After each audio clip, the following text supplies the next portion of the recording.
Hello नमस्कार, मी सुप्रिया नवीन एका ब्लॉगमध्ये आपलं मनापासून स्वागत करते। तुम्हाला आजचा दिवस सुखाचा, आनंदी आणि आरोग्यदायी जावो। तुम्ही जी काही स्वप्न पाहिली असतील ती सगळी स्वप्न तुमची पूर्ण होत।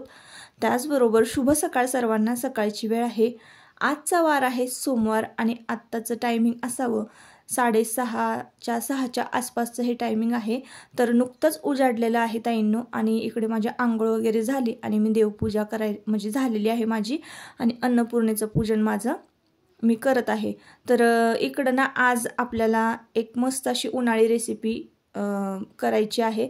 तर ती रेसिपी मी तुमच्याबरोबर शेअर करते, पण सगळ्यात आधी ना म्हटलं चला अन्नपूर्णेची पूजा करून घेऊयात।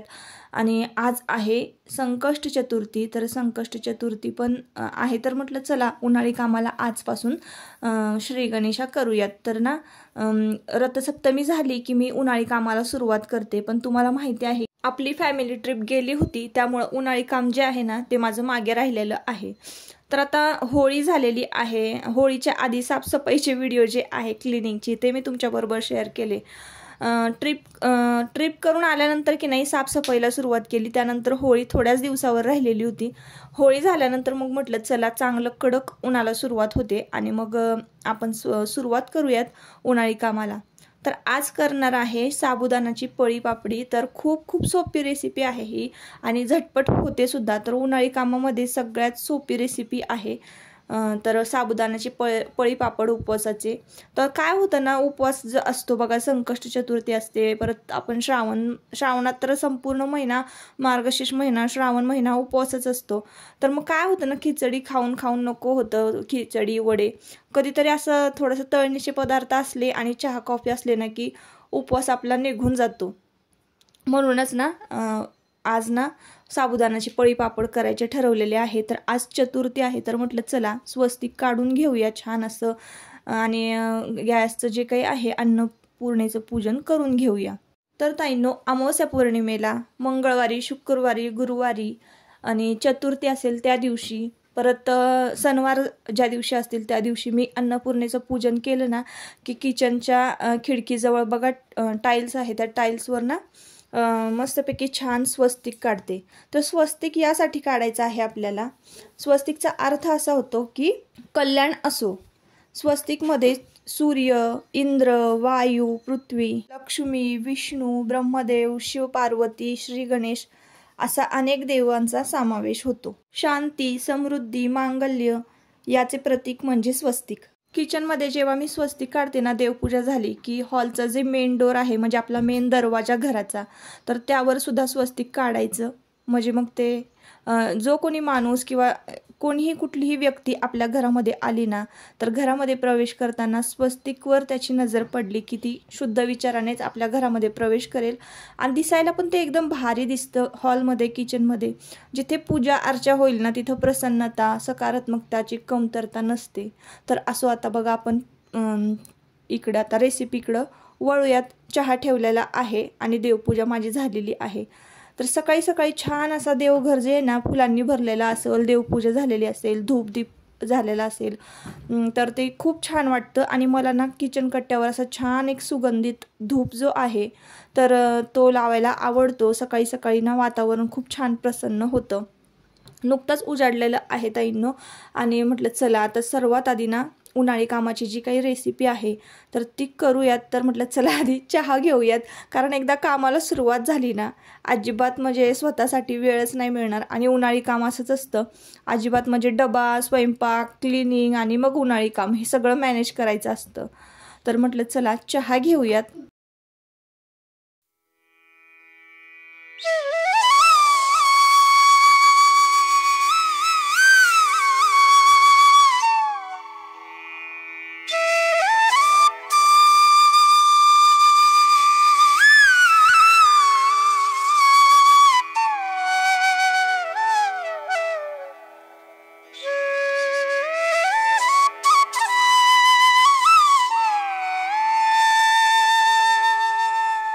तर इकडं बघा साबुदाणा मी भिजत घातलेला आहे, प्रमाण तुम्हाला अगदी व्यवस्थित सांगते। पण आज आहे संकष्ट चतुर्थी म्हणून थोडासा साबुदाणा जो आहे ना तुम्ही बाजूला काढून ठेवलेला आहे खिचडी करण्यासाठी। आणि आता हा जो राहिलेला साबुदाणा आहे ना तो आपण मोजून घेणार आहोत। आता मोजून कसं घ्यायचं, तर कुठलंही भांडं घ्या तुमच्या घरामधलं, पातेलं घ्या, डबा घ्या किंवा काहीही. तर मी पातेलं घेतलेलं आहे इथं. तर छोटं पातेलं घेतलेलं होतं ना, तर म्हटलं एवढा काय बसणार नाही याच्यामध्ये, म्हणून मग मोठं पातेलं पुन्हा एकदा घेतलं. तर जे पातेलं खरकटं झालेलं आहे ना, म्हटलं ते लगेचच धुवून ठेवावं आणि मोठं पातेलं बघा घेतलेलं आहे मोजण्यासाठी. तर संपूर्ण जो साबुदाणा आहे ना, तो एकाच वेळेला एका भांड्यामध्ये बसला पाहिजे असं भांडं तुम्ही घ्या घरामधलं. आणि मग म्हणजे गणित जे आहे पाण्याचं ते व्यवस्थित लागल. तर मग मोठं पातेलं घेतलेलं आहे आणि मोठं पातेलं जे आहे ना, बरोबर गच्च नाही भरलं, थोडंसं कमी आहे. तर त्याच हिशोबानं आपल्याला ना मोजून पाणी घ्यायचं आहे. आता जितका साबुदाणा असेल ना, तर तितकं म्हणजे 4 पटीनं पाणी घ्यायचं आहे. तर सुरुवातीला पाहिजे तर तुम्ही थोडंसं कमी पाणी घालू शकता. तर माझ्याकडनं करताना थोडंसं पाणी जास्त झालेलं आहे आणि मी काय केलं हे पण मी तुम्हाला सांगेन. तर म्हणूनच व्हिडिओ कंटिन्यू करा. तर शेवटी माणूस आहे म्हटल्यानंतर कधी ना कधी काही ना काहीतरी आपल्याकडनं चुका होत असतात. काही चुका दुरुस्त करता येतात, काही चुका दुरुस्त करता येत नाही ताईंनो. तर मी इकडं काय केलेलं आहे, तर 1 पातेलं साबुदाणा होता ना, तर मी 4 पातेलं पाणी घेतलेलं आहे. तर थोडंसं पाणी कमी घ्यायला पाहिजे होतं. आणि मी साबुदाणा खिचडीसाठी काढून ठेवलेलं होतं ना, त्यामुळे साबुदाणा थोडासा कमी पडला त्यामध्ये. तर बटाटे घालूनच आपल्याला ही सालपापडी तयार करायची आहे. तर पाणी सुरुवातीला घालताना ना तुम्ही कमी जरी घातलं तरीही चालेल. थोडासा घट्ट झाला साबुदाणा शिजवताना तर तुम्ही गरम पाणी वरून ओतू शकता. पण तुमचा जर साबुदाणा जर पातळ म्हणजे सालपापडीचं जे लिक्विड आहे तर मिश्रण ते जर पातळ झालं ना, तर मग तुम्ही काहीच करू शकत नाही ताईंनो. मग त्याच्यासाठी अजून साबुदाणा शिजवावं लागतो. त्याआधी साबुदाणा भिजवून घेणं गरजेचं असतं. आणि असं जरी झालं ना तरी अजिबात घाबरून जाऊ नका. तर बघा 3 पातेलं मी जे आहे ना पाणी थोडंसं जास्त 3 पातेल्याला ठेवलेलं होतं तापत. त्यानंतर आहे ना लगेचच मी खिसणी घेतलेली आहे एका परातीमध्ये. हे जे 2 बटाटे आहेत ना ते खिसून घेणार आहे. आता ताईंनो इथं मी 2च्या ऐवजी 3 जरी बटाटे घातले असते ना तरीही चाललं असतं. पण आता साबुदाणा आपला किती आहे हे अंदाजे बघा मी घातलेला होता. 1 किलोच्या पुढे मी साबुदाणा घातलेला होता आणि त्यातलाही साबुदाणा मी खिचडीसाठी काढून घेतला. त्याच्यामुळं जे माझं मिश्रण आहे ना पळी पापडाचं ते पातळ झालेलं होतं. पण काही प्रॉब्लेम झाला नाही. मी पापड जे आहेत ना ते अगदी व्यवस्थित घातलेले आहेत. त्यामुळंच व्हिडिओ जो आहे तुम्ही तो शेवटपर्यंत पहा, म्हणजे तुम्हाला मी म्हणजे कळेलच की काय अशा चुका झाल्या तर आपण काय केलं पाहिजे. तर छान लांब लांब असा बटाटा खिसून घेतलेला आहे. 2 बटाटे खिसलेले आहेत आणि छान आहे ना त्याचं जे काही स्टार्च जे आहे ते सगळं काढून घ्यायचं बटाट्याचं. आणि साबुदाणा बघा एवढा शिजवलेला आहे आणि असा लांब लांब असा खीस पाडून घेतलेला आहे. तर हा खीस आहे ना पळीपापडमध्ये म्हणजे तळल्यानंतर इतका भारी लागतो ना खायला. तर हा आता आपल्याला शिजवायचा आहे. तर पाणी मी उकळायला ठेवून दिलं. झाकण ठेवायचं पाण्यावर म्हणजे लगेचच हे पाणी जे आहे ते उकळतं. तर पाण्याचं प्रमाण बघा जास्तच झालेलं आहे आणि माझ्या डोक्यात म्हणजे मला लगेच काय ते लक्षात आलं नाही. आणि मग मी ना त्यामध्ये साबुदाणा बघा शिजायला घातलेला आहे. तर आता हा सगळा साबुदाणा शिजवून घ्यायचा आहे. आता जर मी खाली चुलीवर असतं ना तर म्हणजे जाळ जो आहे गॅसची फ्लेम जी आहे ना तर ती मोठी पाहिजे होती. आता चुलीवर असताना तर जाळ मोठा असा लावला असताना तर तेव्हा लगेचच पाणी आटून गेलं असतं. पण गॅसवर असल्यामुळे ना पाणी आटायला थोडा वेळ लागलेला होता. तर आपल्याकडनं जी काही चूक झाली ना ती आपल्याला दुरुस्त करता यायला पाहिजे होती. तर चूल असती ना तर चुलीवर अगदी परफेक्ट असं माझं मिश्रण तयार झालेलं असतं, म्हणजे झालं असतं. तर असो आता ना उन्हाळी कामाला आहे ना बघा कुठलंही उन्हाळी काम करा तुम्ही पण त्यामध्ये ना मीठ थोडं कमीच घालायचं आहे ताईंनो. उन्हाळी कामाचे म्हणजे उन्हाळी कामाचे जे पदार्थ आहेत त्यामध्ये जर मीठ जास्त झालं ना अजिबात फेकून द्यावेच लागतात ते पदार्थ असं होतं. त्याच्यामुळे सुरुवातीला मीठ कमीच घाला. तर मी 2 चमचे इथं मीठ घातलेलं आहे आणि तेवढंच मीठ बघा ताईंनो पुरेसे झालं. नाही तर आपल्याला दिसताना खूप सारं मिश्रण दिसतं ना असं वाटतं की त्याला एवढं मीठ लागेल आणि तेवढं अजिबात तसं नाही आहे. कारण मागच्या वेळेस थोडंसं मीठ जास्त झालं होतं माझ्याकडून याच पापडीला. त्यामुळे ह्या वेळेस मी शाणी झालेली आहे. तर अनुभवातूनच हळूहळू बघा आपल्याला शिकायला मिळत असतं. तर खीस जो आहे ना तो छान असा धुवून घेतलेला आहे आणि पिळून घेतलेला आहे. आता माझ्या लक्षात आलेलं आहे की तिथं पाणी जास्त झालेलं आहे त्यामुळे पाणी तरी हा खीस म्हणून आणि पिळून घेतलेला आहे. तर तुम्ही घालताना सुद्धा अगदी असा घट्ट पिळून घ्या खीस आणि मगच आपल्याला त्याच्यामध्ये घालायचं आहे. तर 10 मिनटं बघा मी आधी साबुदाणा शिजवून घेतलेला आहे आणि मग त्यानंतर आपल्याला त्यामध्ये खीस टाकायचा आहे. तर जरा ट्रान्सफर झालं ना साबुदाणा की मग आपल्याला त्यामध्ये ना बटाट्याचा खीस घालायचा आहे आणि पुन्हा एकदा 10 मिनटं शिजवून घ्यायचं आहे. असं एकूण मिनटं 20 मिनटं लागतात बघा शिजवायला आणि मग लगेचच आपली जी पळी पापडीचं जे मिश्रण आहे ते तयार होणार आहे. आता यामध्ये ना तुम्ही लाल मिरची पावडर जरी घातली तरीही चालेल. सुकी लाल मिरची म्हणजे चिली फ्लेक्स जर असतील ते जरी घातलं तरीही चालेल. मीठ घातलं ना तेव्हा जिरं जरी घातलं असतं ना तरी चाललं असतं, पण श्रावणात जिरं चालत नाही असं म्हणतात उपवासाला, म्हणून मग मी काही जिरं घातलं नाही.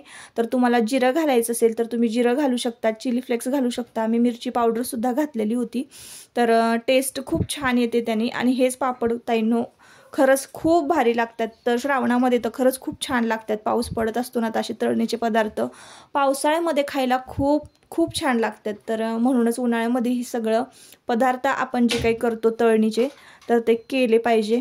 तर बटाटा घातल्यानंतर अजून 10 मिनटं आपलं मिश्रण शिजतंय पळी पापडाचं. तोवर ना इथं वरती टेरेसवर आलेले आहे. छान अशी एक बेडशीट अंतरलेली आहे आणि एक कागद जो आहे प्लास्टिकचा तो आपल्याला आधीच तयार करून ठेवायचा असेल. जर तुम्ही एखादी मोठी वस्तू घरामध्ये घेतली आणि त्याचं पॅकिंगमध्ये बघा असा मोठा कागद येतो, तर तो कागद काढून तुम्ही ना उन्हाळी कामासाठी वापरू शकता. तर असाच कागद मी ना ठेवलेला होता स्टोअर करून. तर इकडं बघा आता काय करते, त्यावर विटा ठेवून घेणार आहे. तर आणि मग नंतर आपल्याला लगेचच यावर पळी पापड घालायचे आहेत.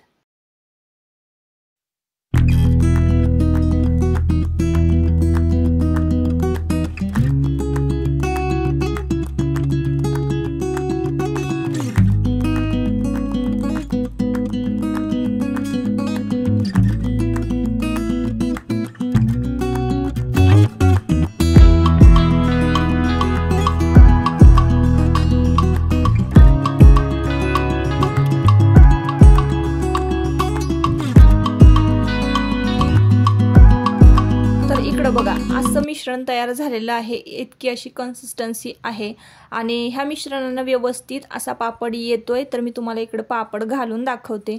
यापेक्षा थोडं अजून घट्ट जरी असतं ना तरीही चाललं असतं. तर यापेक्षा पातळ नको आहे आपल्याला. आणि हे म्हणजे एवढी कन्सिस्टन्सी त्याची अगदी म्हणजे व्यवस्थित नाही म्हणता येणार, थोडंसं पातळच आहे. पण थोडंसं जर घट्ट असतं अजून मिश्रण तरीही चाललं असतं. तर त्याच्यावरचं थोडंसं जे राहिलेलं आहे ना तर मी त्यामध्ये अजून साबुदाणा जो आहे ना भिजवून घालणार आहे. तर म्हणजे चूक झाली तरी काय नाही, आपल्याला त्यामध्ये जे ना साबुदाणा भिजत घालून ॲड करून परत पुन्हा शिजवून ना पापड घालता येणार आहे. पण ही जी कन्सिस्टन्सी आहे ना ताईंनो, मी तुम्हाला पळी पापड घालून दाखवते. तर अगदी व्यवस्थित येतोय, जागच्या जागी राहतोय, गोल येतोय. असंही नाही आहे की तो इकडं तिकडं वाहत चाललाय. असंही इतकंही आपलं जे मिश्रण आहे ते बिघडलेलं नव्हतं, अगदी व्यवस्थित होतं. ह्यापेक्षा थोडं घट्ट असतं तरीही चाललं असतं. तर असो, माणूस आहे शेवटी, चुका होणार आणि त्या चुका सुधारता पण यायला पाहिजेत आपल्याला. तर असं आहे, अगदी परफेक्ट अशी रेसिपी मी काय तुमच्याबरोबर शेअर केली नाही आहे ताईंनो, पण जसं होतं ना माझं मी केलं तसं ते तुमच्याबरोबर शेअर केलं. तर इकडं मी पातेलं लगेच भिजत घातलेलं आहे आणि सगळीकडं पळी पापड जे आहेत ते 10 वाजताच घालून झालेले आहेत. घरी आले म्हणजे खाली आणि थोडंफार घरातलं आवरलं आणि लगेचच नाश्त्याला बसले. तर सकाळी देवपूजा झालेली तुमच्याबरोबर शेअर करायची राहिली. इकडे नाश्ता करायला बसलेली आहे.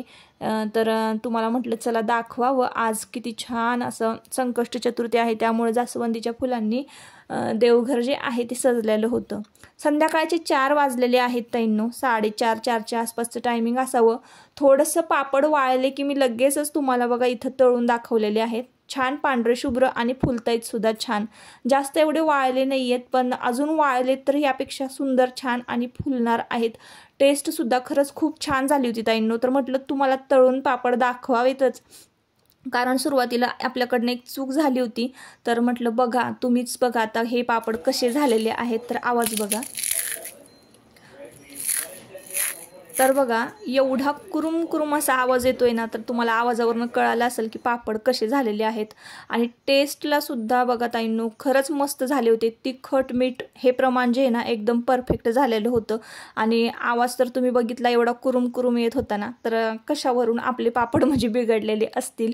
मला सुरुवातीला थोडंसं वाटलं की जरा मिश्रण पातळ झालेलं आहे, तर मग त्यातलं थोडंसं मिश्रण मी तसंच ठेवलं आणि साबुदाणा भिजत घातलेला आहे. तर शुभ संध्याकाळ, संध्याकाळची वेळ झालेली आहे। सालपापडी मी तुम्हाला तळून दाखवली, खूप छान झालेली आहे, खुसखुशीत एकदम मस्त झालेली आहे। तिखट मीठ पण अगदी व्यवस्थित झालेलं आहे। तर आजचं उन्हाळी काम जे आहे, तर आजपासून उन्हाळी कामाला श्री गणेशा झालेला आहे। तर पहिल्यांदा आपली पळी पापडची रेसिपी झालेली आहे आणि तळून सुद्धा मी तुम्हाला लगेच दाखवली, एवढी अशी व्यवस्थित अशी वाळली नाही आहे, अजून एक ऊन दाखवावं लागणार आहे आणि मग छान खडखडीत वाळली ना की छान खमंग तळली जाणार आहे। ती थोडीशी ओली होती, आता मी आज तळत होती तर संध्याकाळची वेळ झालेली आहे। बघा झाडून लोटून हे सगळं व्यवस्थित झालं। आता संध्याकाळचं जे काही रुटीन असतं आपलं ते, आणि आज आहे संकष्ट चतुर्थी। तर चंद्रोदय जो आहे तर तो 9:15चा चंद्रोदय आहे। तर आता बघूया, ठरवूया काय करायचं आहे नक्की जेवायला। तर त्याआधी ना कोल्ड कॉफी करायला घेऊया। तर म्हटलं चला कोल्ड कॉफी मी करते। आजी बाबा मार्केटमध्ये गेलेले आहे बाजारात, आज आहे सोमवार। तर सोमवारचं ना आठवडी बाजार भरतो आमच्याकडे, तर आजी बाबा बाजारात गेलेले आहेत। तर म्हटलं चला आता कॉफी करूयात। तर कॉफीची रेसिपी मी तुमच्याबरोबर शेअर करते। तर एकदम साध्या पद्धतीने बनवणार आहे आणि कसं उपवास वगैरे असला ना तर जरा बरं वाटतं कोल्ड कॉफी वगैरे प्यायला चहापेक्षा, आणि पित्ताचा त्रास पण होत नाही। तर म्हटलं चहा नको करायला, आज ना कोल्ड कॉफी करूयात। तर चला कोल्ड कॉफी करूयात। तर दिवसभर भरपूर कामं झाले, उन्हाळी काम झाल्यानंतर सुद्धा, तर खूप थकवा आला। तर म्हटलं चला कोल्ड कॉफीची रेसिपी तुमच्याबरोबर शेअर करते। तर 1 कप दूध घेतलेलं आहे, म्हणजे मी ग्लास घेतलेले आहेत छोटे, तर ते 2 ग्लास मी एका ज्युसरच्या भांड्यामध्ये दूध घेतलं आणि त्यानंतर त्यामध्ये 1 वाटी बघा साखर टाकलेली आहे आणि कॉफी पावडर टाकलेली आहे। बर्फाचे खडे टाकायचे, एकदम साधी सोपी रेसिपी आहे, घरच्या घरी आपण जसं की कॉफी शॉपमध्ये वगैरे पितो बघा कोल्ड कॉफी, तशीच आपल्याला घरीसुद्धा करता येते। फक्त चॉकलेट वगैरे जर असेल ना तर आपल्याला ते ग्लासला लावून घ्यायचं आहे, छान डिझाईन करायचं आहे ग्लास। तर आता मी तर एवढं काय करत बसणार नाही ताईंनो, कोल्ड कॉफी एकदम पटकन करणार आहे, तर त्यामुळं मी काही चॉकलेट वगैरे असं सजवत बसणार नाही। ऑलरेडी एक व्हिडिओ मी कोल्ड कॉफीचा केलेला आहे, त्यामध्ये मी कॉफी गार्निश वगैरे करून दाखवलेली आहे छान। आता बघा कॉफी कशी झालेली आहे, तर छान फेसाळलेली कॉफी होण्यासाठी ना ज्युसरच्या भांड्यामध्ये आपल्याला मस्तपैकी ना बर्फाचे खडे टाकायचे आहेत। बर्फाचे खडे टाकले आणि छान मिक्स करून घेतलं ना की छान फेसाळलेली कॉफी तयार होते आणि साखर पण छान विरघळली जाते। तर साखर विरघळण्यासाठी आधी तुम्ही फक्त साखर जरी फिरवून घेतली ना कॉफी पावडर बरोबर आणि नंतर दूध घातलं ना तरीसुद्धा चालेल, आणि दूध बर्फाचे खडे नंतर असं घातलं तरीही चालेल। तर कॉफी घातल्यानंतर थोडंसं परत मी वर कॉफी ॲड केलेली आहे।